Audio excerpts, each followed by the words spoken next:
పొద్దున ఎప్పుడు అవుతుందిరా? రేపు పొద్దునే రిసీవింగ్ స్టేషన్ నేను కూడా రావాలా? ఇంగ్లాండ్ రాణి గారు వస్తున్నారు. ప్రోటోకాల్ ప్రకారం భారత రాష్ట్రపతి అయిన తమరు వెళ్ళి రిసీవ్ చేసుకోవాలి.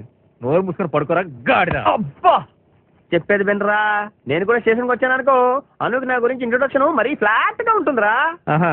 అయితే రాష్ట్రపతి గారు ఇంట్లోనే ఉంటారు, నువ్వు స్టేషన్కి వెళ్ళి రాణి గారిని రిసీవ్ చేసుకుని దారు పొడుగున నా గురించి బిల్డప్ ఇచ్చే కార్యక్రమం పెట్టుకో. ఇంటికి రాగానే నేను హీరో లాగా హెల్మెట్ తీసి జుట్టి లాపుతూ ఎంట్రీ ఇచ్చి పిచ్చెక్కించేస్తాను. ఏముందని చెప్పాలి? అది కూడా చెప్పారా నీకు? నా ఫ్రెండ్ భద్ర హీరో, వాడి గురించి ఎంత చెప్పినా తక్కువే. సూపరు, కత్తి, తురుము, ఆడోళ్ళకి వాడంటే కేకలంతే. ఇలాంటి పదాలన్నీ వాడుతూ వాడి వెనకాల ఎంత మంది అమ్మాయిలు అలుపు లేకుండా వెంటపడ్డా వాడు కనీసం లుక్కు కూడా ఇవ్వలేదని చెప్పాలి నువ్వు. ఈ టాపిక్ ఎంతతో వదులుతావలేదా? వదలంటే వదలను, నువ్వు ఏం చెప్పినా వదలను.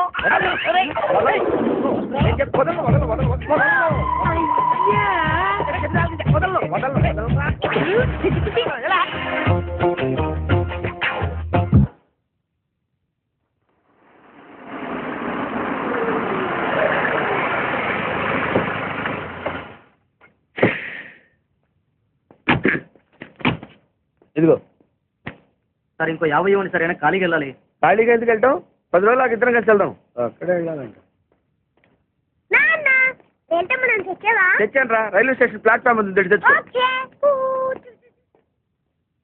ఏమండి బాగున్నారా? బాగానే ఉన్నానండి, ఇంకా బీపీ షుగర్ ఏం రాలేదు. శనివారం వస్తా అన్నారు, శుక్రవారం వస్తారేంటి? ఇచ్చేసి స్టేషన్ లో పడుకొని రేపు పొద్దున్నే వస్తాను. అయ్యో నా ఉద్దేశం అది కాదండి. చేయి కోపడకండి, రండి కూర్చోండి. స్నానానికి నీళ్లు పెట్టించమంటారా? ఎందుకు? డైరెక్ట్ గా నూతన దూకేస్తాను, సాయంత్రం దించండి. అయ్యో ఎందుకండి ప్రతిదానికి కోపడతారు? కోపడక ఇంట్లో కారు పెట్టిన స్టేషన్ ఒక కారు పంపించలేరా? మీరు ఎప్పుడు వస్తారు? ఏంటే కౌంటర్ ఇస్తున్నావు? నేనా? ఉన్న పొత్తులా తిని. ఏం బాబు? అయ్యో మావయ్య ఎప్పుడు రావడం? ఇప్పుడే వచ్చాను మావయ్య. వస్తున్నామని తెలిస్తే కారు పంపించేవాడి. కార్లు ఎందుకులే మావయ్య, పిలిస్తే పరిగెట్టుకుంటూ వచ్చేవాడిగా. ఎక్కడికి వెళ్తున్నట్టున్నారు? పొలాన్ని. గమ్మునొచ్చేయండి మా, బయట అండలుగా ఉన్నాయి. అలాగే. 1 మినిట్ ఆశీర్వదించండి మావయ్య. ముసలుడే గాని మహానుభావుడు. ఏంటే ఇందాకే తిడుతూ ఆపాను? దున్నపోతుల్లా. రాగానే మొదలెట్టావా? ఊరుకన్నా నువ్వు కూడా అలాగే మాట్లాడతావు. రాగానే పెళ్ళని తిట్టాను, నాకేమైనా మనసు లేదనుకున్నావా? వచ్చి ఆల్రెడీ 5 నిమిషాలు అయింది. నువ్వు మానవు. నా సంగతికి